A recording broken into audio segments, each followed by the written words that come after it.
जय हिंद दोस्तों, मैं जीके प्लान पे आपका स्वागत करता हूँ। और देखिए कि ये हम लोग जीएस सूत्र का देख रहे हैं लोग। इसमें अभी तक हम लोग प्राचीन इतिहास देख लिए हैं लोग और मध्यकालीन इतिहास 2 चैप्टर देख लिए हैं लोग। अब हम लोग देखेंगे आधुनिक भारत, तो एक ही वीडियो में ख़त्म किया जाएगा। तो चलिए आधुनिक भारत यहाँ से स्टार्ट हो रहा है। सबसे पहले यूरोपीय का आगमन देखेंगे लोग। तो यूरोपीय के आगमन में अगर बात किया जाए तो देखिए सबसे पहले पुर्तगाल आया, फिर डच आया, फिर अंग्रेज आया लोग, फिर डेनिश, उसके बाद फ्रांसीसी। याद करने का आसान तरीका है P D E D F, ये याद रखेगा शॉर्ट, तो आसानी से याद रहेगा। और पहले पुर्तगाल के बारे में देख लिया जाए, तो जितना इम्पोर्टेंट पॉइंट है जहाँ से क्वेश्चन आता है, देखिए कि सबसे पहले वास्को डी गामा खोज करता है भारत का जो रास्ता रहता है भारत तक आने का। 17 मई 1498 को यह कालीकट के तट पे पहुंचता है। और उस समय देखिए स्थानीय राजा जमोरिन रहता है और ये स्वागत करता है। भारत के लिए समुद्री मार्ग की खोज सबसे पहले कौन किया? तो वास्को डी गामा किया। कब किया? तो 17 मई 1498 को किया। कालीकट कहाँ पड़ेगा? केरल में पड़ेगा। इसके बाद देखिए कि पुर्तगाल से फ्रांसिस्को डी अल्मोरा आता है और ये 1505 ईस्वी में भारत पहुंचता है। प्रथम पुर्तगाली वायसराय है ये। और ब्लू वाटर नीति यानी ब्लू वाटर पॉलिसी इसने लागू किया था, अपनाया था। तो ये क्या है ब्लू वाटर पॉलिसी? तो समुद्री मार्ग का कोई भी उपयोग करता था उस समय, तो उसे उसका शुल्क लिया जाता था, तो उसी को बोला जाता है ब्लू वाटर नीति। पुर्तगाली सबसे ताकतवर था लोग उस समय समुद्र में, तो ये याद रखेगा। फ्रांस अल्फांसो डी अल्बुकर्क, तो इसके बारे में देखिए कि गोवा में सती प्रथा ये समाप्त किया, सबसे ज़्यादा इम्पोर्टेंट इसका काम है। और 1510 ईस्वी में गोवा को बीजापुर के सुल्तान से छीनकर पुर्तगालियों ने अपनी राजधानी बनाई, तो ये याद रखेगा। और एक चीज़ और याद रखेगा कि गोवा 1961 तक पुर्तगालियों के कॉलोनी के रूप में रहा और 1961 में ये आज़ाद होता है। तो सबसे बाद में सबसे आज़ाद होने वाला गोवा ही था, तो ये आपको याद रखना है। इसके बाद हम लोग देखेंगे लोग कि देखिए 1605 ईस्वी में प्रथम फैक्ट्री मछलीपट्टनम में डच स्टार्ट करता है लोग, सेकंड नंबर पे डच आया था लोग, तो ये याद रखेगा। और इसके बाद अंग्रेज देखेंगे लोग कि 1600 ईस्वी में महारानी एलिजाबेथ प्रथम से रॉयल चार्टर प्राप्त किया लोग और भारत में व्यापार करने आया लोग। और देखिए कि 1608 ईस्वी में विलियम हॉकिन जहांगीर के दरबार में पहुंचा और 1615 ईस्वी में थॉमस रो ने जहांगीर के दरबार का दौरा किया, तो ये दोनों तीनों पॉइंट याद रखेगा। इसके बाद डेनिश के बारे में देखिए। डेनिशों का भारत में आगमन 1616 ईस्वी में होता है। भारत श्रीलंका और दक्षिण पूर्व एशिया से व्यापार करने हेतु डेनिशों ने डेनिश ईस्ट इंडिया कंपनी की स्थापना किया। और डेनिशों ने 1620 ईस्वी में ट्यूकोबार तथा 1676 ईस्वी में सेरारामपुर बंगाल में अपनी फैक्ट्रियाँ स्थापित की। डेनिशों ने अपनी सभी फैक्ट्रियाँ अंग्रेजों को बेच दिया बाद में, तो ये याद रखिए। उसके बाद चला जाता है लोग। इसके बाद फ्रांसीसी देखिए कि ये सबसे बाद में आता है लोग 1664 ईस्वी में। फ्रांस के सम्राट लुईस 14वें के मंत्री कोलबर्ट के प्रयास से फ्रेंच ईस्ट इंडिया कंपनी की स्थापना हुआ। और 1668 ईस्वी में फ्रेको इस कैरो द्वारा सूरत में प्रथम फ्रांसीसी फैक्ट्री की स्थापना किया गया, तो ये याद रखिएगा। और गोलकुंडा रियासत के सुल्तान से अधिकार पत्र प्राप्त करने के पश्चात 1669 में मसूलीपट्टनम में दूसरी व्यापारी कोठी स्थापित की गई। तो इतना तो ये याद रखना है कि कब कौन सा क्रम में आता है लोग और कौन कोई ऐसे काम करता है। उसके बाद देखेंगे लोग कि भूमि सुधार यहाँ पे कैसे करता है लोग। तो चलिए भूमि सुधार देखिए। तो 3 प्रकार का भूमि सुधार था जो अंग्रेजों के द्वारा किया गया, एक अस्थाई बंदोबस्त, एक रियायतवारी और महलवारी। तो इन तीनों में क्या-क्या अंतर है? तो देखिए कि अस्थाई बंदोबस्त 1793 में कॉर्नवालिस के द्वारा लाया गया और जमींदारी प्रथा के नाम से भी ये जाना जाता है। बंगाल, बिहार, उड़ीसा और वाराणसी प्रांतों में वसूली की गई थी। इसमें क्या होता था कि एक जमींदार को नियुक्त किया जाता था और जमींदार ही क्या करता था कि वहाँ पे भूमि कर वसूलता था और 11वां हिस्सा जमींदार का होता था। तो ये आपको याद रखना है कि 11वां हिस्सा जमींदार का और बाकी जो बचेगा वो सभी अंग्रेजों का होता था। भूमि सुधार में देखिए कि रैयतवारी व्यवस्था, ये आपका 1820 ईस्वी में मुनरो और रीड के द्वारा लाया जाता है। मद्रास, बॉम्बे और असम के कुछ हिस्सों में ये लागू किया गया था, तो ये याद रखिएगा रैयतवारी व्यवस्था। इसमें देखिए कि अंग्रेज डायरेक्ट किसानों से संपर्क करता है लोग और उन लोगों से कर लेता है लोग। और महलवारी देखिए कि ये देखिए कि 1822 ईस्वी में हॉल्ट मैकेंजी के द्वारा लाया गया उत्तर पश्चिमी प्रांत पंजाब और उत्तर प्रदेश के कुछ हिस्सा था। इसके तहत जो गांव का सबसे बड़ा महल होता था यानी सबसे धनी व्यक्ति, तो उसी के हाथ में दिया जाता था कर वसूलने के लिए। और उसके बाद अंग्रेज कुछ हिस्सा उसको देता था लोग और बाकी सब अपने पास रखता था लोग। तो ये तीनों आप याद जरूर रखिएगा, यहाँ से क्वेश्चन आता ही आता है। सबसे ज़्यादा अस्थायी बंदोबस्त बंगाल, बिहार, उड़ीसा, वाराणसी ये लागू किया गया था। रैयतवाड़ी मद्रास, बॉम्बे, असम के कुछ हिस्सा, और महलबारी उत्तर पश्चिमी प्रांत और पंजाब और उत्तर प्रदेश के कुछ हिस्सा हो जाएगा। इसके बाद जो महत्वपूर्ण जहाँ से क्वेश्चन आता है, तो ये 1857 के क्रांति से आता है। देखिए कि 1857 की क्रांति से पूर्व कौन कौन विद्रोह हुआ था, महत्वपूर्ण विद्रोह। तो एक सन्यासी विद्रोह बार बार पूछता है, ये बिहार और बंगाल में हुआ था। और नेता देखिए कि भवानी पाठक और देवी चौधरानी थी। तो ये सन्यासी विद्रोह याद रखिएगा। इसमें देखिए कि जो सन्यासी था लोग यानी साधु संत, तो वो गांव गांव में जाता था लोग और अपनी गायन शैली में अंग्रेजों का विरोध करता था लोग। तो ये याद रखेगा। और उसके बाद देखिएगा कि आपका आता है सेकेंड नंबर पे संथाल विद्रोह, जो 1855-56 में आता है। और इसका नेता सिंधु और कान्हू थे लोग। ये आदिवासी विद्रोह है। और देखिए कि अंग्रेजों के द्वारा हस्तक्षेप किया जाता है जंगलों में, तो उसके विरोध में ये विरोध होता है संथाल विद्रोह। और इसके नेता कौन है, तो सिंधु और कान्हू। यहाँ से एक महत्वपूर्ण क्वेश्चन आपसे पूछा जाता है कि 1857 के ठीक पहले कौन सा विद्रोह हुआ था, तो संथाल विद्रोह हुआ था। इसका क्षेत्र देखिए संथाल विद्रोह का, तो आपका बिहार झारखंड हो जाएगा वर्तमान में। और इसके बाद देखिएगा कि कोल विद्रोह, ये 1831 में विद्रोह हुआ था। इसका नेता बुद्धू भगत थे, तो ये याद रखेगा। इसमें भी देखिएगा कि जंगल और भूमि से संबंधित ही ये विद्रोह है, तो ये याद रखना है। इसके बाद आपको याद रखना है पाइका विद्रोह, जो उड़ीसा में होता है 1817 ईस्वी में। इसमें बख्शी जगबंधु विद्याधर इसके नेता थे, तो ये आपको याद रखना है पाइका विद्रोह। अहोम विद्रोह देखिए कि ये आपका असम में होता है 1828 ईस्वी में। और नेता थे गोमधर कुंवर, तो ये आप याद रखिएगा कि नेता कौन थे, तो गोमधर कुंवर थे। अब देखिएगा कि 1857 का विद्रोह, तो इसमें हम लोग को देखना है कि सबसे पहले टिप्पणियाँ, दमनकर्ता और नेता, उसके बाद कारण क्या था, तो ये देखना है एक एक करके। तो टिप्पणियाँ देखिए डीवी सावरकर प्रथम स्वतंत्रता संग्राम, इसके द्वारा बताया गया है। तो ये याद रखिएगा कि डीपी सावरकर के द्वारा क्या बोला गया है कि ये प्रथम स्वतंत्रता संग्राम है।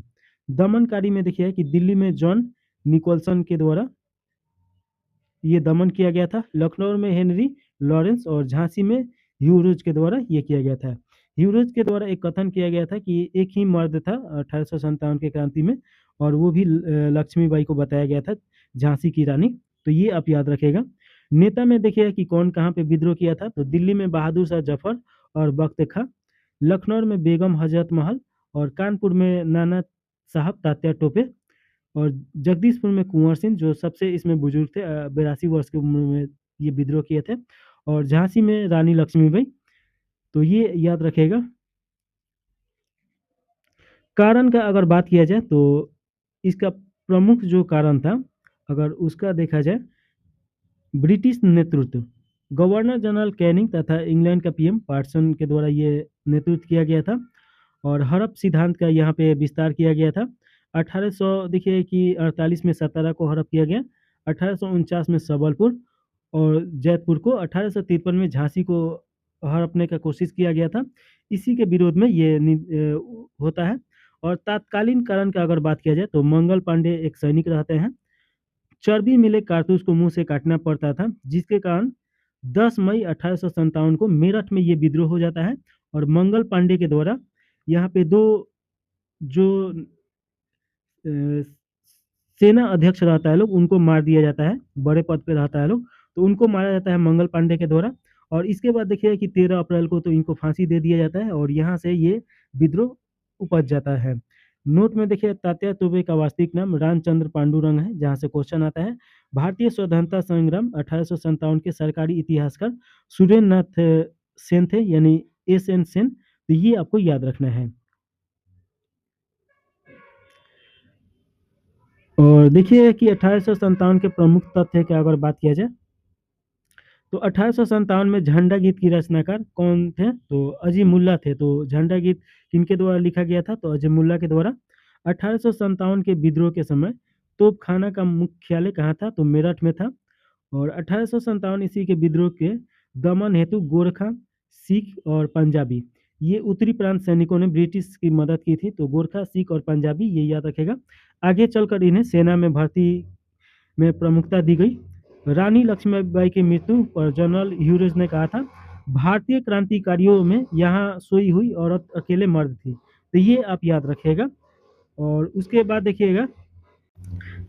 देखिए कि 1857 के प्रमुख केंद्र यहाँ पे दिया गया है। तो दिल्ली में देखिए कि बहादुर शाह जफर और बख्त खां के द्वारा ये किया जा रहा था। और बहादुर शाह जफर देखिए कि इसके बाद हारने के बाद इन्हें रंगून भेज दिया जाता है, वहीं पे इनका मृत्यु हो जाता है। कानपुर देखिए कि नाना साहेब और तात्या तोपे के द्वारा किया जा रहा था। झांसी में रानी लक्ष्मीबाई के द्वारा। और इलाहाबाद में देखिए कि लियाकत अली के द्वारा ये किया जा रहा था। बरेली में खान बहादुर खान के द्वारा ये किया जा रहा था। फैजाबाद में मौलवी अहमदुल्ला के द्वारा। और जगदीशपुर ये बिहार में कुंवर सिंह के द्वारा किया जा रहा था। लखनऊ में बेगम हजरत महल के द्वारा ये किया जा रहा था क्रांति का विद्रोह। तो ये याद रखेगा। क्रांति का विद्रोह नहीं, क्रांति किया जा रहा था इन लोगों का, अंग्रेजों का विद्रोह किया जा रहा था। 1857 के विद्रोह से संबंधित पुस्तक और लेखक देखिएगा कि पुस्तक यहाँ पे है और यहाँ पे लेखक है। The Indian war of independence 1857, ये डीबी सावरकर के द्वारा लिखा गया था। Sepoy mutiny and the revolt of 1857, RC Majumdar के द्वारा ये लिखा गया था। और रिबेलियन 1857, ये पीसी जोशी के द्वारा लिखा गया। और the causes of the Indian revolt 1857, ये सर सैयद अहमद खान के द्वारा ये किया गया था। तो ये आप याद रखेगा। और 1857 की क्रांति के प्रमुख इतिहासकार का अगर बारे में बात किया जाए तो ये विद्यमान है और ये कथन और मत है। जेम्स आउसड्रम और डब्ल्यू टेलर के द्वारा, ये एक हिंदू मुस्लिम षड्यंत्र का परिणाम था। बेंजामिन डिजरायली ब्रिटिश सांसद तथा विपक्ष का नेता ये थे। राष्ट्रीय ये विद्रोह था, इनके द्वारा ये कथन है। और आरसी मजुमदार के द्वारा बताया गया कि यह तथाकथित प्रथम राष्ट्रीय स्वतंत्रता संग्राम न तो प्रथम, न ही राष्ट्रीय और न ही स्वतंत्रता संग्राम था। तो इसका कारण क्या था? राष्ट्रीय आरसी मजुमदार के द्वारा ये क्यों बोला गया? तो सबसे पहले ये देखिए कि सरकार के तरफ से, यानी कि जो कांग्रेस था, उसके कांग्रेस तो नहीं था उस समय, लेकिन जो संस्था था उसके तरफ से ये किताब लिखने के लिए दिया गया था। लेकिन फिर उसके बाद देखिए कि ये किताब दूसरा कोई लिखता है, सेन के द्वारा लिखा जाता है, इसीलिए ये ऐसा किताब लिखे हैं। तो वहाँ से क्वेश्चन नहीं आता है, लेकिन थोड़ा सा आपको जानकारी होना चाहिए। विनायक दामोदर दास सावरकर, सुनियोजित राष्ट्रीय स्वतंत्रता संग्राम था, ये इनके द्वारा बोला गया। आगे ये देखेंगे कि शिवाजी का यहाँ पे हम लोग को देखना है। तो शिवाजी का देखिए कि 1674 से लेके 1680 तक शिवनेरी किले में जन्म हुआ इनका 1627 ईस्वी में। पिता शाहजी भोसले थे, माता जीजाबाई थी। और आध्यात्मिक गुरु देखिए कि रामदास दे। 1665 ईस्वी में शिवाजी को पदच्युत करने के लिए औरंगजेब द्वारा अमेर के राजा जय सिंह को नियुक्त किया गया। उनके दरबार में अष्टप्रधान थे, 8 मंत्री थे। सरदेशमुख महाराष्ट्र की भूमियों पर 10% अतिरिक्त कर था। और अष्टप्रधान के अंतर्गत सबसे महत्वपूर्ण पद पेशवा और अमात्य का होता था। भूमि मापन का पैमाना काठी था। और राज्य अभिषेक देखिए कि 1674 ईस्वी में काशी के विद्वान गंगा भट्ट ने रायगढ़ में किया था। तो ये याद रखिएगा। शिवाजी के बारे में यहाँ पे देखिएगा कि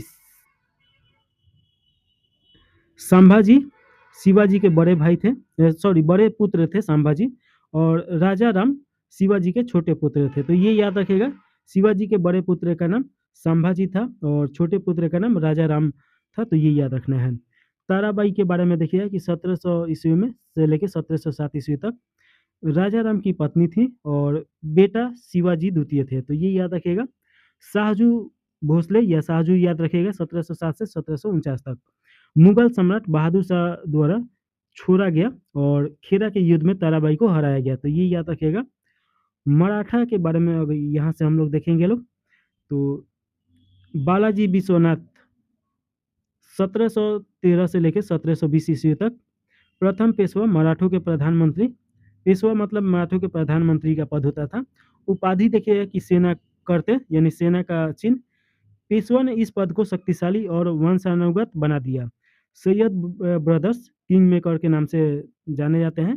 फारूक सियार गद्दी पे बैठा था सैयद ब्रदर के सहयोग से। और देखिए कि बालाजी बाजीराव 1720 से लेके 1740 तक ये शासन किए। बालाजी विश्वनाथ के सबसे बड़े पुत्र थे बाजीराव। और देखिए कि बालाजी बाजीराव, ये बालाजी राव थे और ये बालाजी बाजीराव थे। तो 1740 से लेकर 1761 तक। तो इन दोनों में कंफ्यूजन नहीं होना है। हम शायद यहाँ पे बोल दिए हैं बालाजी बाजीराव, तो ये बालाजी राव थे और ये बालाजी बाजीराव थे, तो ये याद रखिएगा। और इनके पुत्र थे नाना साहेब के नाम से जाने जाते हैं, तो ये भी याद रखिएगा। पानीपत की तीसरी लड़ाई 1761 में मराठों की हार हुई और अफगानों की बीच में ये लड़ा गया था, तो ये याद रखना है। आंग्ल मराठा युद्ध की बात किया जाए तो प्रथम आंग्ल मराठा युद्ध होता है 1775 से 1782 के बीच में। द्वितीय आंग्ल मराठा युद्ध 1803 से लेके 1805 के बीच में होता है। और तृतीय आंग्ल मराठा युद्ध 1816 से लेके 1819 के बीच में होता है। हिंदू सामाजिक धार्मिक आंदोलन यहाँ पे दिया गया है, तो ये भी इम्पोर्टेंट है, यहाँ से क्वेश्चन बार बार आता है। ये आपका संगठन, वर्ष, संस्थापक, स्थान दिया गया है, तो इसके बारे में हम लोग देखेंगे। लोग एशियाटिक सोसाइटी 1784 में इसका स्थापना किया गया और संस्थापक विलियम जोन्स थे। कहाँ पे किया गया? तो बंगाल में किया गया। युवा आंदोलन बंगाल, ये देखिए कि 1826 में हेनरी लुइस विलियम हेरोडिच के द्वारा ये किया गया था। और ये कहाँ पे किया गया था? कोलकाता में। धर्म सभा, इसका स्थापना 1829-30 में हुआ था। राधाकांत देव के द्वारा किया गया था कोलकाता में। तत्वबोधिनी सभा, ये 1839 में देवेंद्रनाथ टैगोर के द्वारा कोलकाता में किया गया था। रहमत बाई माजुनदायसन सभा, ये 1861 में किया गया था दादा भाई नौरोजी के द्वारा, ये बम्बई में हुआ था। प्रार्थना समाज की स्थापना 1867 में किया गया था डॉक्टर आत्माराम पांडुरंग के द्वारा और एमजी रनाडे के द्वारा, दोनों मिलकर किए थे मुंबई में। थियोसोफिकल सोसाइटी 1775 में इसका किया गया था। एशियाटिक सोसाइटी से मत जोड़िएगा, ये 1774 में किया गया, ये 1875 में किया गया। मेडम HB ब्लवास्की और कर्नल HS अलकाट के द्वारा किया गया था न्यूयॉर्क में। रामकृष्ण मिशन की स्थापना 1857 में स्वामी विवेकानंद के द्वारा बेलूर में किया गया था। सर्वेंट ऑफ इंडियन सोसाइटी 1905 में किया गया, गोपाल कृष्ण गोखले के द्वारा बम्बई में किया गया। हिंदू महासभा 1915 में किया गया, मदन मोहन मालवीय के द्वारा हरिद्वार में किया गया। और विश्व भारती देखिएगा कि 1921 में इसका स्थापना होता है रविन्द्रनाथ टैगोर के द्वारा, कलकत्ता में किया गया। सामाजिक एवं धार्मिक आंदोलन इसके बाद देखना है हम लोग को, तो देखिए कि राजा राम मोहन राय के बारे में सबसे पहले और उसके बाद कर करके ये देखना है आगे। तो परिचय देखिएगा, राजा राम मोहन राय, जन्म इनका 22 मई 1772 और देखिए कि 1833 तक ये सितंबर में इनका मृत्यु होता है। और ये भी भारत के बाहर होता है, ब्रिटेन में होता है। जन्म स्थान राधानगर जो हुगली है बंगाल में, तो वहाँ पे होता है। उपाधि राजा का कौन दिया था? तो अकबर द्वितीय के द्वारा दिया गया था, तो ये याद रखेगा कि किसके द्वारा दिया गया था? अकबर द्वितीय। युगदूत सुभाष चंद्र बोस के द्वारा ये उपाधि दिया गया था, युगदूत। समाचार पत्रिका इनके हैं संवाद कामोदी, बंगाली में ये आता था। और मिरात उल अखबार जो फारसी में आता था। ब्रह्मनिकल पत्रिका, तो ये याद रखना है।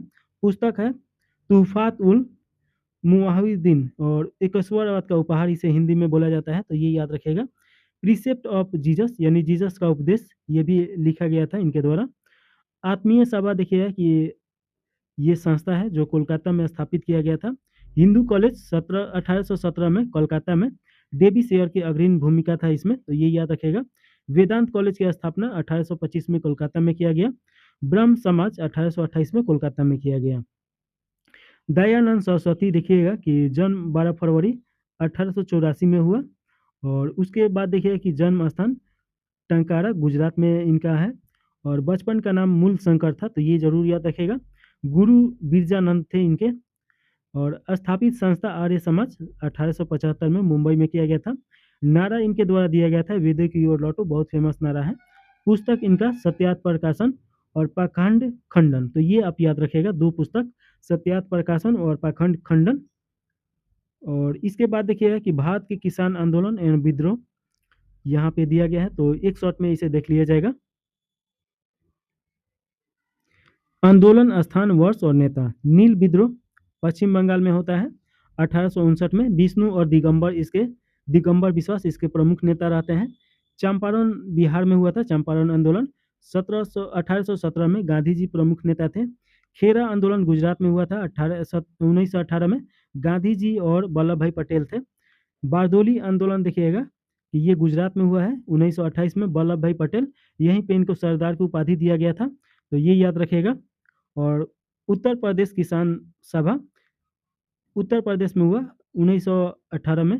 इंद्र नारायण द्विवेदी और गौरी शंकर मिश्रा इसके प्रमुख नेता हैं। अवध किसान सभा उत्तर प्रदेश में 1920 ईस्वी में। बाबा रामचंद्र इसके प्रमुख नेता हैं। एका आंदोलन अवध में हुआ था 1921 में। मादारी पासी इसके प्रमुख नेता। अखिल भारतीय किसान सभा लखनऊ में हुआ है 1936 में। ये किया गया था, शाहजहान सरस्वती के द्वारा स्थापित हुआ था। पाइका विद्रोह अंग्रेजों की दमनकारी नीतियों के कारण 1817 में। इसके प्रमुख नेता बक्सी विद्याधर जगबंधु थे, तो ये याद रखिएगा। वेलू थम्पी त्रावणकोर पर अंग्रेजों पर प्रभुत्व के कारण, और 1808 से 9 के बीच में ये हुआ था। वेलू थम्पी इसके प्रमुख नेता थे। रामोसी विद्रोह अंग्रेजी शासन के विरुद्ध 1822 में हुआ था। चित्तूर इसके प्रमुख नेता थे। अहोम विद्रोह ब्रिटिश आधिपत्य के खिलाफ 1828 से 23 में हुआ था। गोमधर कुंवर इसके प्रमुख नेता थे। कोल विद्रोह देखिएगा बाहरी लोगों के भूमि हस्तांतरण के विरोध में हुआ था। अंग्रेजों के द्वारा बाहरी व्यक्तियों को भूमि दिया जा रहा था, उसके विद्रोह में 1831 से 32 के बीच में हुआ था। बुधो भगत इसके प्रमुख नेता थे। फराजी आंदोलन देखिएगा कि ये एक धार्मिक आंदोलन था अंग्रेजों के विरुद्ध, और 19वीं सदी में हाजी शरीयतुल्लाह इसके प्रमुख नेता थे। कुक्का विद्रोह देखिएगा कि धार्मिक राजनीतिक स्वतंत्रता आंदोलन था 1840 ईस्वी में। राम सिंह इसके प्रमुख नेता थे। संताल विद्रोह ब्रिटिश शासन के विरुद्ध ये हुआ है, और ये 1855 में। सिंधु और कान्हू इसके प्रमुख नेता थे। ये 1857 के ठीक पहले का विद्रोह है, तो ये याद रखिएगा। और मुंडा विद्रोह देखिएगा कि उल गुलान विद्रोह के नाम से भी ये जाना जाता है। भूमि प्रणाली और ईसाई मशीनरी की गतिविधि के कारण इसको विरोध में हुआ था 19वीं सदी में। बिरसा मुंडा इसके प्रमुख नेता थे। 1900 ईस्वी के आसपास में ये हुआ था, उस समय के बिहार के क्षेत्र में, तो ये आप याद रखेगा। इसके बाद प्रमुख व्यक्तियों के उपनाम यहाँ पे दिया गया है, तो इसे देख लिया जाए। लोकप्रिय नाम, प्रमुख व्यक्ति, उपनाम और प्रमुख व्यक्ति, तो ये आपका दिया गया है। तो देखिए सीमांत गांधी किसका नाम दिया गया है, तो सीमांत गांधी देखिए कि अब्दुल गफार खां को बोला जाता है, और ये पाकिस्तान के वर्तमान में नागरिक हैं। देखिए कि इनके द्वारा एक लाल कुर्ती नाम से आंदोलनकारी संस्था स्थापित किया गया था, तो ये याद रखेगा। और उसके बाद ये देखिए कि ऐसे व्यक्ति हुए जो भारत के प्रमुख जो अवार्ड है भारत रत्न, वो भी प्राप्त किए हैं, और पाकिस्तान के जो प्रमुख अवार्ड हैं तो वो भी प्राप्त किए हैं। तो दोनों याद रखना है, यहाँ से क्वेश्चन आ सकता है। वायुवृद्ध पुरुष दादा भाई नौरोजी, तो ये याद रखना है कि दादा भाई नौरोजी को वायुवृद्ध पुरुष के नाम से जाना जाता है। इनके द्वारा पहली बार देखिए कि पर कैपिटा जीडीपी दिया गया था 1882 के आसपास में। उस समय 20 रुपया बताया गया था, तो ये याद रखिएगा। और उसके बाद देखिएगा कि un British rule of India जो किताब है इनके द्वारा लिखा गया है। राष्ट्रपिता और बापू, इनका राष्ट्रपिता तो सुभाष चंद्र बोस के द्वारा ये दिया गया है, और बापू जवाहरलाल नेहरू के द्वारा महात्मा गांधी का ये नाम है, तो ये याद रखेगा। लौह पुरुष भारत का बिस्मार्क और सरदार, तो सरदार के उपाधि तो हम लोग देखे हैं लोग, वल्लभ भाई पटेल का दिया गया है। और लौह पुरुष बिस्मार्क ये बोला जाता है, जैसे बिस्मार्क एकत्रित किया था सभी राज्यों को, वैसे ही भारत में एकत्रित किए थे वल्लभ भाई पटेल, तो ये आप याद रखिएगा। और आगे देखेंगे लोग, पंजाब के श्री किसे बोला जाता है, तो लाला लाजपत राय के, इनका जन्म पंजाब में हुआ था। लोकमान्य तिलक बाल गंगाधर तिलक को बोला जाता है, तो ये आप याद रखिएगा। और देखिए कि आपका बंगबंधु ये चित्तरंजन दास को बोला जाता है। गुरुदेव देखिएगा कि रविन्द्रनाथ टैगोर को बोला जाता है। महामना ये पंडित मदन मोहन मालवीय के द्वारा उनको उपनाम दिया गया है। लिटिल कारपोरेट ये नेपोलियन बोमार्ट को बोला जाता है। भारतीय पुनः जागरण के प्रभात नक्षत्र राजा राम मोहन राय और आधुनिक भारत के पिता भी इन्हें बोला जाता है। और देखिएगा कि देश रत्न या अजात शत्रु तो भारत के प्रथम राष्ट्रपति राजेंद्र प्रसाद को ये उपनाम दिया गया है, तो ये याद रखिएगा। कश्मीर का अकबर जैन उल अबादीन को बोला जाता है। भारत का नेपोलियन समुद्रगुप्त को बोला जाता है। और भारत का मेकाबयली ये चाणक्य को बोला जाता है। भारत का शेक्सपियर कालिदास को बोला जाता है। Black Gandhi Martin Luther king junior को बोला जाता है। लाल बाल पाल लाला लाजपत राय बाल गंगाधर तिलक और बिपिन चंद्र को बोला जाता है, गरम दल के नेता थे। नेताजी ये सुभाष चंद्र बोस को बोला जाता है। चाचा देखिए कि जवाहरलाल नेहरू को बोला जाता है। और शहीद आजम भगत सिंह का उपनाम है। भारत का कोकिला सरोजनी नायडू को ये उपाधि दिया गया है। और स्वर कोकिला लता मंगेशकर को बोला जाता है, तो इन दोनों में कंफ्यूजन नहीं होना है। भारत का कोकिला सरोजनी नायडू और स्वर कोकिला लता मंगेशकर। तूती ए हिंद अमीर खुसरो को बोला जाता है, तो ये आप याद रखिएगा। चलिए अगला जो टॉपिक है भारतीय स्वतंत्रता सेनानियों से संबंधित प्रमुख वचन एवं नारे हैं, तो ये देखना है। तो देखिए प्रमुख वचन और संबंधित व्यक्ति वंदे मातरम किनका ये है, तो ये है बंकिम चंद्र चटर्जी का। सारे जहां से अच्छा हिंदुस्तान हमारा मोहम्मद इकबाल के द्वारा ये बोला गया था। स्वराज मेरा जन्मसिद्ध अधिकार है, मैं इसे लेके रहूंगा, बाल गंगाधर तिलक का ये वचन है, यह नारा है। इनकलाब जिंदाबाद भगत सिंह हसरत मोहानी के द्वारा ये आपका है। तो भगत सिंह नहीं रहेगा तो हसरत मोहानी मारिएगा। देखिए कि साम्राज्यवाद का नाशो ये किनका है, तो ये भगत सिंह का है। तुम मुझे खून दो मैं तुम्हें आज़ादी दूंगा, सुभाष चंद्र बोस का फेमस नारा है। और साइमन कमीशन वापस जाओ लाला लाजपत राय का ये नारा है। इसके बाद देखिए कि इसी के विरोध में इन पे लाठीचार्ज होता है और मृत्यु भी हो जाता है इनका। भारत छोड़ो ये महात्मा गांधी का नारा है। आराम हराम है जवाहरलाल नेहरू का ये वचन है। कर मत दो वल्लभ भाई पटेल का ये वचन है। सरफरोशी की तमन्ना अब हमारे दिल में है, राम प्रसाद बिस्मिल का ये नारा है। मारो फिरंगियों को मंगल पांडे का ये नारा है। और विजयी विश्व तिरंगा प्यारा श्याम देखिए श्यामलाल गुप्ता पार्षद ये इनका नारा है, तो ये याद रखिएगा। आगे देखेंगे लोग भारतीय राष्ट्रीय कांग्रेस के प्रमुख अधिवेशन, तो यहाँ हम लोग देखेंगे यहाँ से स्टार्ट है। प्रमुख वर्ष आयोजित अधिवेशन पहला जो हुआ था 1885 में हुआ। और आयोजन स्थल देखिए कि बम्बई ये महाराष्ट्र में है। और अध्यक्ष इसके कौन है, तो उमेश चंद्र बनर्जी हैं। और इसके संस्थापक कौन है, तो ए हुम को माना जाता है, तो ए हुम याद रखिएगा।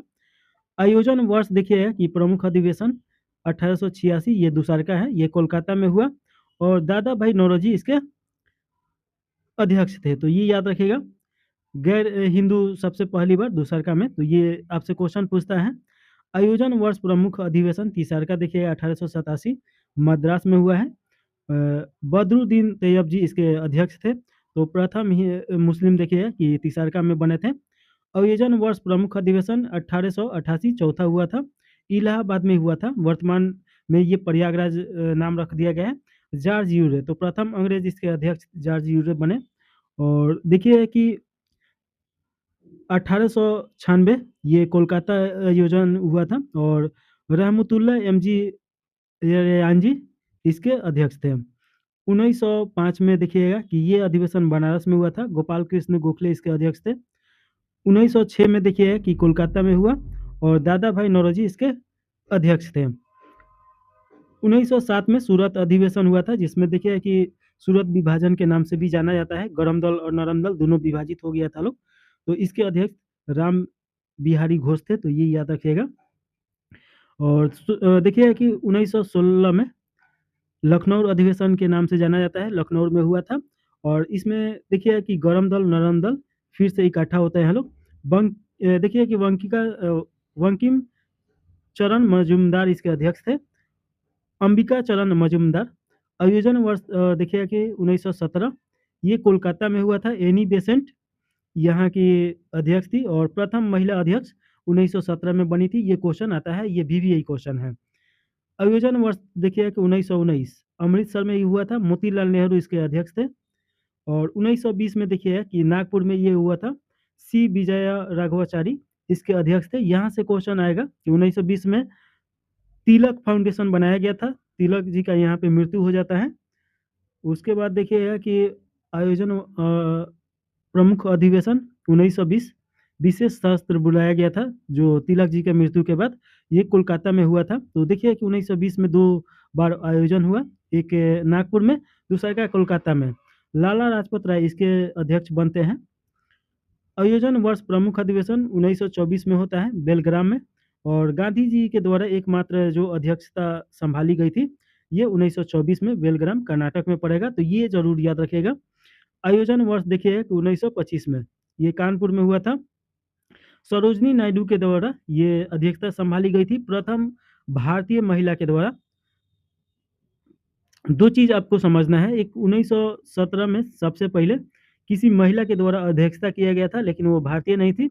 लेकिन पूछेगा कि भारतीय महिला के द्वारा पहली बार कहाँ अध्यक्षता किया गया, तो कानपुर में 1925 में सरोजनी नायडू बनी थी। 1928 में देखिए कोलकाता में हुआ, मोतीलाल नेहरू के द्वारा अध्यक्षता इसका किया गया। और 1929 में देखिए कि लाहौर में हुआ, यहाँ पे जवाहरलाल नेहरू के द्वारा किया गया था और यहीं पे पूर्ण स्वराज के मांग को अपनाया गया था कांग्रेस के द्वारा। तो ये याद रखिएगा। 1931 कराची अधिवेशन सरदार वल्लभ भाई पटेल के द्वारा ये इसका अध्यक्षता किया गया था। और देखिए कि यहाँ से मूल अधिकार के मांग प्रचलित तरीका से स्टार्ट हो गया। आयोजन स्थल देखिए 1933 ये कलकत्ता में हुआ। नलिनी सेन गुप्ता के द्वारा ये किया गया था। तो ये तीसरका महिला है। और देखिएगा कि आपका पूछ सकता है कि तीसरका महिला कब ये बनी थी इसका अध्यक्ष, तो 1933 में कलकत्ता अधिवेशन में नलिनी सेन गुप्ता। आयोजन वर्ष देखिए कि ये 1936 लखनऊ में हुआ था। जवाहरलाल नेहरू इसके अध्यक्ष बने थे। 1937 देखिए फैजापुर में ये देखिए कि प्रथम बार किसी ग्रामीण स्थल पे किया गया था। तो ये याद रखिएगा। और जवाहरलाल नेहरू इसके अध्यक्ष थे। 1938 में हरिपुरा देखिए कि ये गुजरात में पड़ता है। सुभाष चंद्र बोस इसके अध्यक्ष रहते हैं। उसके बाद देखिए कि 1939 में त्रिपुरी, यहाँ पे भी सुभाष चंद्र बोस, त्रिपुरी ये मध्य प्रदेश में पड़ेगा। सुभाष चंद्र बोस इसके अध्यक्ष रहते हैं, लेकिन बीच में ही छोड़ देते हैं आपसी विवाद के कारण। और देखिएगा उसके बाद 1946 मेरठ में आचार्य जे की प्रणाली के द्वारा ये किया गया था। 1947 के बाद देखिएगा कि आपका अबुल कलाम आज़ाद लगातार, सॉरी 1946 नहीं, 1940 से लेके 1945 तक अबुल कलाम आज़ाद रहते हैं, तो लगातार 5 वर्षों तक। तो ये आपसे क्वेश्चन पूछता है कि सबसे ज़्यादा लगातार रहने वाले या सबसे ज़्यादा अध्यक्ष कौन थे, तो अबुल कलाम आज़ाद ही थे। बाद में शिक्षा मंत्री भी बनते हैं। उसके बाद देखिए प्लासी का युद्ध। तो देखिए प्लासी का युद्ध जो हुआ था 23 जून, 23 जूनी युद्ध के नाम से भी जाना जाता है, 1757 में लड़ा गया था। यह युद्ध बंगाल के नवाब सिराजुद्दौला की सेना और रॉबर्ट क्लाइव के नेतृत्व वाली ईस्ट इंडिया कंपनी की सेना के बीच में लड़ा गया था। युद्ध के पूर्व ही नवाब का प्रधान सेनापति मीर जाफर अंग्रेजों के साथ मिल जाता है और मीर जाफर धोखा दे देता है, जिसके कारण सिराजुद्दौला की हार हो जाता है। इस युद्ध के बाद नवाब बने मीर जाफर ने ईस्ट इंडिया कंपनी को 24 परगना की जमीन प्रदान की और साथ में बंगाल, बिहार और उड़ीसा में मुक्त व्यापार की अनुमति दे दी। बाद में क्या होता है कि मीर जाफर को भी ये अंग्रेज हटा देता है लोग, तो उसको कोई फायदा मिलता नहीं है। बक्सर का युद्ध देखिएगा 22 अक्टूबर 1764 को ये युद्ध होता है, बक्सर का युद्ध। इस युद्ध में अंग्रेजी की सेना का सफल नेतृत्व हेक्टर मुनरो के द्वारा किया जाता है। मीर जाफर की सेना का नेतृत्व गुरगिन खा के द्वारा किया जाता है। सिराजुद्दौला, मीर कासिम और शाह आलम द्वितीय के नेतृत्व, यानी तीनों सेनाओं मिलके लड़ता है लोग, उसके बाद भी हार जाता है लोग। तो ये याद रखिएगा। इलाहाबाद की संधि देखिएगा कि उसके बाद ये आपका बक्सर का युद्ध है, तो 1764 में ये हारता है लोग, उसके बाद इलाहाबाद का संधि होता है। तो इलाहाबाद के संधि से भी क्वेश्चन आता है। 2 चरणों में ये संपन्न होता है। इलाहाबाद की प्रथम संधि देखिएगा कि शाह आलम द्वितीय तथा अंग्रेजी गवर्नर क्लाइव के मध्य ये संपन्न होता है। कंपनी को शाह आलम द्वितीय से अस्थायी रूप से बंगाल, बिहार, उड़ीसा की दीवानी प्राप्त हुई। इसके बदले कंपनी ने सम्राट को 26 लाख रुपए की वार्षिक पेंशन स्वीकार करना पड़ा, कंपनी के द्वारा दिया गया। और देखिए कंपनी ने अवध के नवाब से करा और इलाहाबाद के क्षेत्र सम्राट शाह आलम द्वितीय की सौंप दिए। तो ये याद रखिएगा कि इसके बदले में कंपनी ने सम्राट को 26 लाख का वार्षिक पेंशन दिया और उसको वहां से हटा दिया। तो ये याद रखिएगा। इलाहाबाद का द्वितीय संधि होता है 16 अगस्त, 4 दिन बाद 1765 को क्लाइव और अवध के नवाब सिराजुद्दौला के बीच में। कंपनी को अवध में कर मुक्त व्यापार करने की छूट यहाँ पे प्रदान किया जाता है। तो ये याद रखिएगा। मैसूर विजय देखिएगा कि विजयनगर के पतन के बाद मैसूर वाणियान वंश के शासन में एक स्वतंत्र राज्य की स्थापना होता है। हैदर 1755 में हैदर अली डिंडुगुल का फौजेदार नियुक्त हुआ और फ्रांसीसियों की मदद से आधुनिक हस्त शस्त्रागार यहाँ पे स्थापित करता है। 1761 में हैदर मैसूर का वास्तविक शासक बन गया और 1776 में स्वयं को मैसूर का राजा घोषित कर देता है। यहाँ पे स्टार्ट होता है मैसूर का युद्ध। तो मैसूर का प्रथम युद्ध देखिएगा 1767 से 69। मराठों तथा निजाम के संधि कर अंग्रेजों ने हैदर अली के खिलाफ युद्ध किया। अंग्रेजों ने अपनी हार को देखते हुए संधि पे प्रस्ताव किया। तो यहाँ पे अंग्रेजों की हार हो जाता है। हैदर अली और अंग्रेज के बीच एक संधि होता है जिसे मद्रास की संधि बोला जाता है। तो मद्रास की संधि होता है प्रथम आंग्ल मैसूर युद्ध के बाद। तो ये याद रखिएगा। और द्वितीय आंग्ल मैसूर युद्ध देखिए 1780 से 84। 1780 से में हैदर अली ने कर्नाटक में अकाट पर आक्रमण कर द्वितीय आंग्ल मैसूर युद्ध की शुरुआत की। 1781 में हैदर अली और अंग्रेजों के बीच पोर्टनुआ का युद्ध होता है जिसमें हैदर अली की पराजय हो जाता है। और देखिए 1782 में हैदर अली की मृत्यु हो गई। इसके बाद टीपू सुल्तान उनका बेटा रहता है, अगला शासक बनता है। तृतीय आंग्ल मैसूर युद्ध देखिए जाए कि 1790 से 92 में होता है। टीपू के समय लड़े गए तृतीय मैसूर युद्ध का कारण अंग्रेजों ने इसी आधार पर तैयार किया कि टीपू ने फ्रांसीसियों से अंग्रेजों के विरुद्ध गुप्त समझौता किया था। 1792 में तत्कालीन गवर्नर जनरल कार्नवालिस ने टीपू के श्रीरंगपट्टनम स्थित किले को घेर लिया और उसे संधि के लिए मजबूर कर दिया। चतुर्थ आंग्ल मैसूर युद्ध 1799, यहाँ पे मैसूर खत्म हो जाता है। देखिए कि इस युद्ध में टीपू ने अंतर्राष्ट्रीय सहयोग लेने का प्रयास किया और नेपोलियन से पत्र व्यवहार भी किया लेकिन मिलता नहीं है। 4 मई 1799 को टीपू अंग्रेजों की संयुक्त सेना से लड़ते हुए युद्ध में ही मारा जाता है। अंग्रेजों ने मैसूर पर नियंत्रण स्थापित करके पुराने वाणियार वंश के अल्पायु शासक कृष्णराज द्वितीय को सत्ता सौंपकर उसे सहायक संधि कर ली। आंग्ल मराठा युद्ध देखिएगा। अंग्रेजों और मराठों के बीच राजनीतिक सर्वोच्चता के लिए 3 बार मुठभेड़ हुआ यानी कि युद्ध हुआ। इसमें अंग्रेजी अंतिम रूप से विजय भी हो जाते हैं। देखिए कि नारायण राव के पुत्र माधव नारायण राव को जब पेशवा घोषित किया गया तब रघुनाथ राव ने पेशवा बनने की चाहत में अंग्रेजों की मदद मांगी और उनसे सूरत की संधि 6 मार्च 1775 को किया गया। यहीं से आंग्ल मराठा युद्ध की नींव पड़ी थी। सूरत की संधि देखिएगा 1775 में। इसके तहत पेशवा पद के बदले नजराना तथा बंबई से सटे सालसेट वसीन द्वीप का क्षेत्र अंग्रेजों को देना निश्चित हुआ। सूरत की संधि बंबई की अंग्रेजी सरकार एवं रघुनाथ राव के बीच हुआ था। तो ये याद रखेगा। प्रथम आंग्ल मराठा युद्ध 1775 से 82। 18 मई 1775 को आरस के मैदान में अंग्रेजों और मराठा युद्ध के बीच से युद्ध होता है और मराठाओं की यहाँ पे पराजय होता है। युद्ध पश्चात पुरंदर की संधि होता है। तो ये याद रखिएगा। पुरंदर की संधि 1776 ईस्वी में होता है। कलकत्ता की अंग्रेजी सरकार और पूना दरबार के बीच में हुई। बम्बई की अंग्रेजी सरकार ने विरोध भी किया था। तो ये याद रखेगा। पुरंदर की अगर संधि का बात किया जाए तो कलकत्ता की अंग्रेजी सरकार और पूना दरबार के बीच में हुआ था। बम्बई की अंग्रेजी सरकार ने विरोध किया था। तो ये आप याद रखेगा। बसीन का संधि देखिए यहाँ से क्वेश्चन आता है। ये आपका 1802 ईस्वी में हुआ। पेशवा ने अपनी स्वयं सत्ता अंग्रेजों को सौंप दिया और पेशवा ने पुणे में अंग्रेजी सेना को रखना स्वीकार कर लिया और पेशवा ने सूरत नगर कंपनी को सौंप दिया। तो यहाँ से देखिएगा कि पेशवा खत्म हो जाता है। लोग द्वितीय आंग्ल मराठा युद्ध 1803 से 1805। अंग्रेजों ने आर्थर जेली के नेतृत्व में दक्कन में तथा जनरल लेक के नेतृत्व में उत्तर भारत में मराठाओं के बीच सफल अभियान शुरू किया। तृतीय आंग्ल मराठा युद्ध 1816 से 19 तक। इसमें देखिएगा कि आंग्ल मराठा टकराव करने तृतीय एवं अंतिम चरण लॉर्ड हेस्टिंग के आने पर शुरू हुआ। युद्ध का बड़ा कारण गवर्नर जनरल लॉर्ड हेस्टिंग की दमनकारी नीतियां थी, तो ये याद रखिएगा।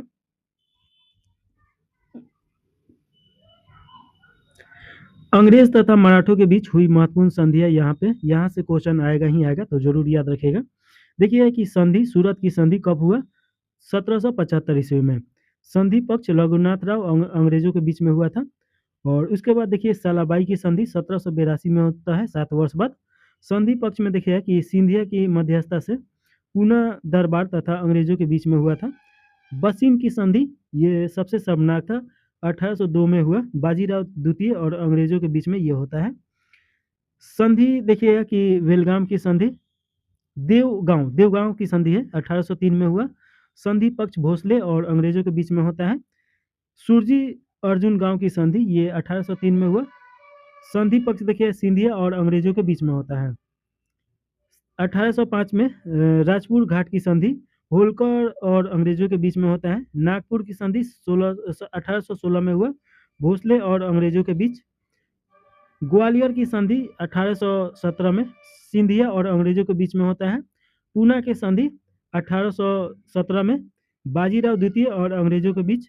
मंदसौर की संधि या मदसौर की संधि 1818 में होता है, होलकर और अंग्रेजों के बीच में।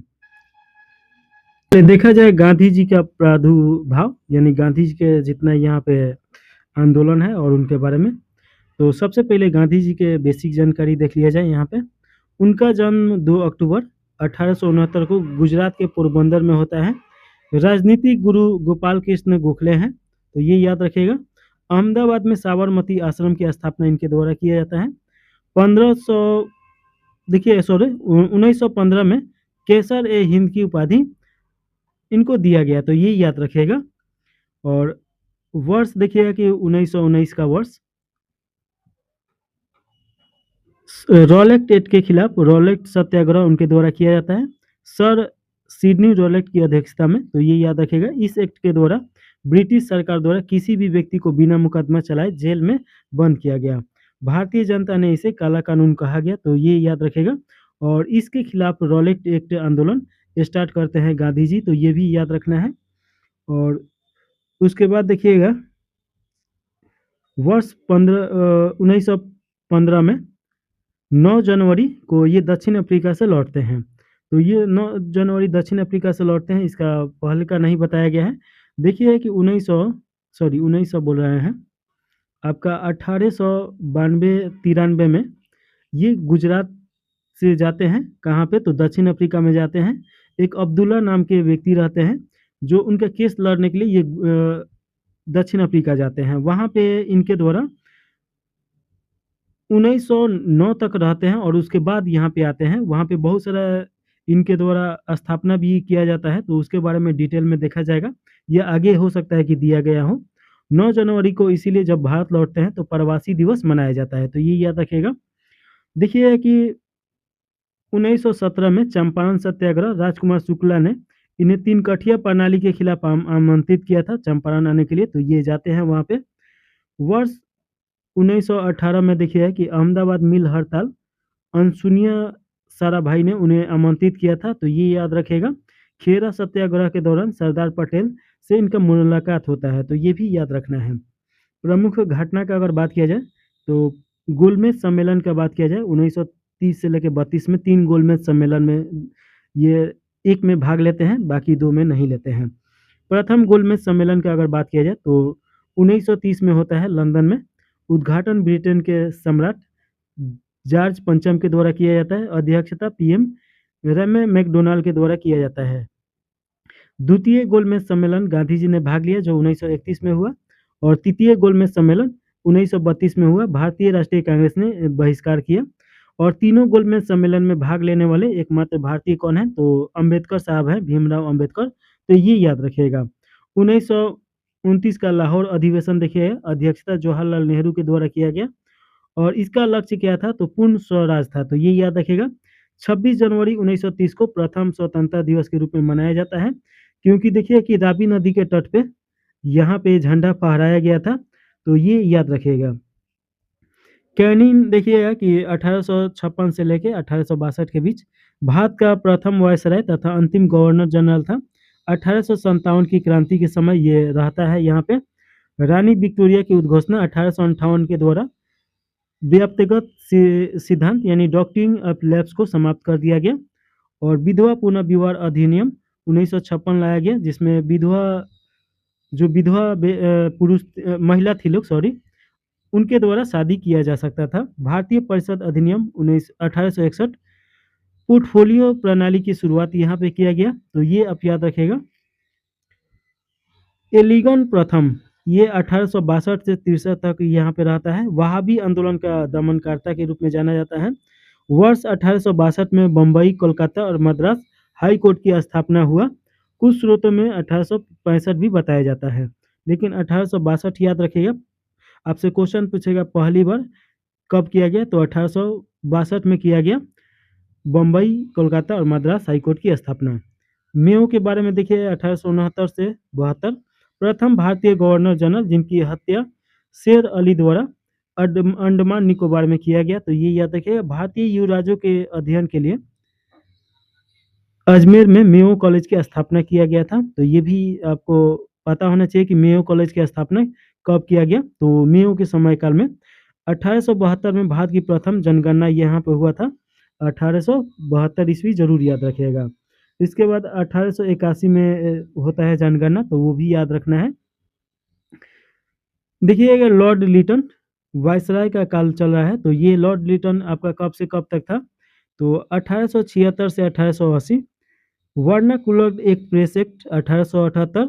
रानी विक्टोरिया ने दिल्ली दरबार 1877 में कैसर ए हिंद की उपाधि धारण की थी। लंदन में आयोजित होने वाली सिविल सेवा परीक्षा के लिए 21 वर्ष से घटाकर 19 वर्ष कर दिया गया, तो ये याद रखेगा।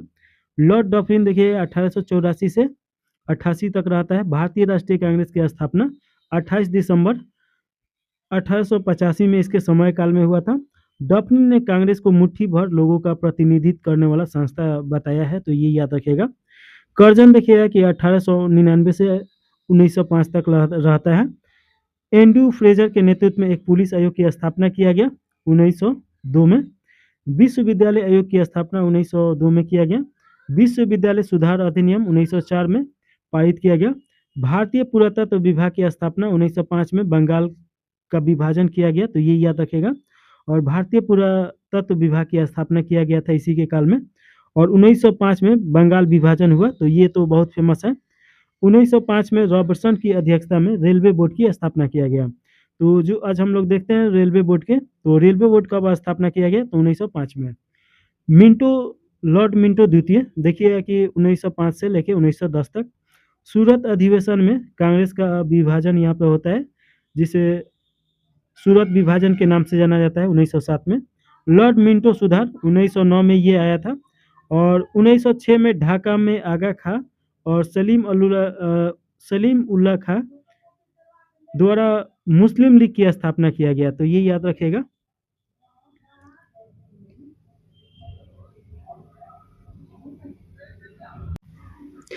चलिए आगे देखेंगे लॉर्ड हार्डिंग द्वितीय। ये 1910 से 1916 तक यहाँ पे रहा। बंगाल के विभाजन को रद्द किया 1911 में दिल्ली दरबार में, तो ये याद रखेगा।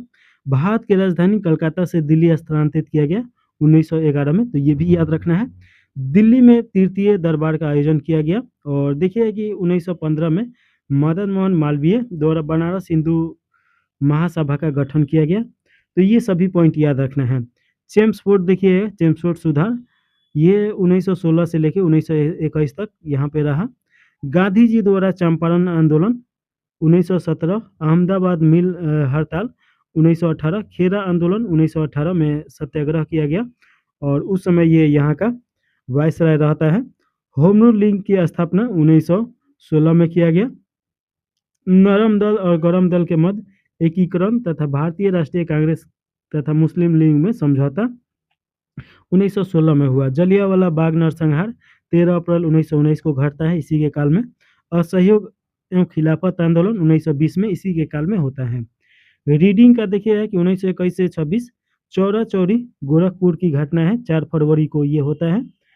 इसमें देखिए कि आम जो लोग थे लोग वो थाना में ही आग लगा देते हैं लोग, त्रासदी होके। पुलिस यहाँ पे बहुत ज़्यादा जातीय कर रहा था उसी के खिलाफ में। तो ये याद रखिएगा, 4 फरवरी की घटना है 1922 को। 1923 ईस्वी में सी.आर. दास और मोतीलाल नेहरू ने स्वराज पार्टी का गठन किया। भारत और इंग्लैंड में एक साथ आईसीएस परीक्षा का आयोजन किया गया। रीडिंग द्वारा वायसराय में अकेले एकमात्र यहूदी थे, तो ये याद रखिएगा। और इरविन देखिएगा कि 1926 से 1931 साइमन कमीशन का आगमन 1928 में होता है। लाहौर सत्र देखिए 1929 में पूर्ण स्वराज की घोषणा किया गया। सविनय अवज्ञा आंदोलन डांडी मार्च की शुरुआत 1930 में हुआ। गांधी इरविन फैक्ट यानी समझौता 1931 में होता है। देखिए कि बिलिंगटन 1931 से 36 तक सांप्रदायिक पंचायत की घोषणा करता है 1932 में। गांधी अंबेडकर के बीच पूना समझौता या पूना पैक्ट के नाम से जाना जाता है 1932 में होता है। 1935 में भारत शासन अधिनियम पारित हुआ, और ये जब तक भारत का अपना संविधान नहीं बन जाता है, इसी अधिनियम के तहत ये पूरा भारत में चला है। द्वितीय गोलमेज सम्मेलन 1931 में होता है। कांग्रेस का प्रतिनिधि गांधी जी करते हैं।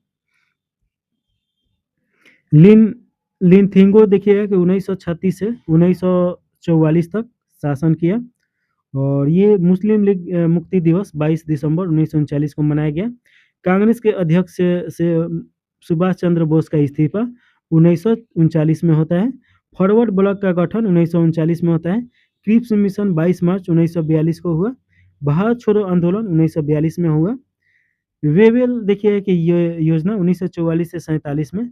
वेवेल योजना और शिमला सम्मेलन 1945 में हुआ। कैबिनेट मिशन 1946 और अंतरिम सरकार की स्थापना 1946 में किया गया। मुस्लिम लीग द्वारा प्रत्यक्ष कार्रवाई दिवस 1946 को ही मनाया गया। माउंट बेटन देखिए कि 1947 से 1948 तक रहते हैं। स्वतंत्र भारत के प्रथम गवर्नर जनरल और अंतिम वायसराय हैं। 3 जून 1947 को माउंट बेटन प्लान की घोषणा किया गया। नाथूराम गोडसे ने गांधी जी की हत्या 30 जनवरी 1948 को की, तो ये याद रखेगा। सी राजगोपालचारी 1948 से 1950 तक। देखिए कि स्वतंत्र भारत के प्रथम भारतीय और अंतिम गवर्नर जनरल ये थे। 26 नवंबर 1949 को भारतीय संविधान को अंगीकृत किया गया। 26 जनवरी 1950 को भारतीय संविधान को पूर्ण रूप से लागू किया गया। महत्वपूर्ण तथ्य का बात किया जाए तो भारत में रेलवे का जनक किसे माना जाता है, तो डलहौजी को माना जाता है। भारत में प्रशासनिक सेवाओं के जनक कॉर्नवालिस हैं। कॉर्नवालिस की समाधि कहाँ पे है, तो गाजीपुर उत्तर प्रदेश में है। वारेन हेस्टिंग ने रिंगफेंस की नीति प्रारंभ की और ब्रिटिश संसद द्वारा इनके विरुद्ध महाभियोग का प्रस्ताव लाया गया था। वारेन हेस्टिंग के समय regulating act 1773, Pitt's India act 1784 लागू किया गया। सहायक संधि प्रणाली को 1748 में बिजली ने शुरू किया था। सबसे पहले यह संधि हैदराबाद के निजाम से हुई थी। गवर्नर जनरल विलियम बेटिंग ने दिसंबर 1829 में सती प्रथा के खिलाफ कानून बनाया। इन्हीं के कार्यकाल में प्रथम विधि आयोग मैकाले की अध्यक्षता में किया गया, तो ये याद रखिएगा। डलहौजी ने व्यक्तिगत के सिद्धांत यानी डॉक्ट्रिन ऑफ लैब्स की शुरुआत की थी। रॉबर्ट क्लाइव को भारतवर्ष में ब्रिटिश साम्राज्य का संस्थापक माना जाता है। रॉबर्ट क्लाइव बंगाल का प्रथम गवर्नर जनरल था, तो ये याद रखिएगा। और देखिए कि प्लासी का युद्ध 23 जून 1757 को रॉबर्ट क्लाइव और सिराजुद्दौला के मध्य में हुआ था। जेम्स ऑगस्टन हिकी भारत में प्रथम समाचार पत्र के प्रकाशन किया था। बंगाल में द्वैत शासन की शुरुआत 1765 में रॉबर्ट क्लाइव के द्वारा किया गया था। बंगाल में द्वैत शासन का अंत 1772 में वारेन हेस्टिंग के द्वारा कर दिया गया। विलियम जेम्स ने 1784 में एशियाटिक सोसाइटी ऑफ बंगाल की स्थापना किया। बंगाल के शेर के नाम से वेलेजेली को जाना जाता है। फोर्ट विलियम कॉलेज की स्थापना 1800 ईस्वी में वेलेजेली के द्वारा किया गया। उच्च शिक्षा के लिए भारत की आधिकारिक भाषा के रूप में अंग्रेजी को मैकाले द्वारा संकल्प निर्माण में शामिल किया गया था। थियोसोफिकल सोसाइटी की स्थापना मैडम एस.बी. ब्लवात्स्की तथा कर्नल एच.एस. अलकट द्वारा न्यूयॉर्क में वर्ष 1875 में की गई थी। वर्ष 1893 ईस्वी में एनी बेसेंट ने भारत में इसका कार्यभार ग्रहण किया। शिक्षा पर वुड्स डिस्पैच नामक व्यापक आदेश 1854 में भेजा गया था। इसको भारतीय शिक्षा का मैग्ना कार्टा कहा जाता है। तो ये याद रखिएगा, वुड डिस्पैच को मैग्ना कार्टा को बोला जाता है, भारतीय शिक्षा का 1854 में लाया गया था। तो यहाँ पे देखिए कि आपका आधुनिक भारत समाप्त हो जाता है। इसमें देखिए कि आधुनिक भारत में मेन पॉइंट ही हैं जो एग्जाम में आते हैं। इसके बाद हम लोग देखेंगे लोग विश्व का भूगोल देखा जाएगा। तो यहाँ पे इसे समाप्त कर दिया जाए। जय हिंद, जय भारत।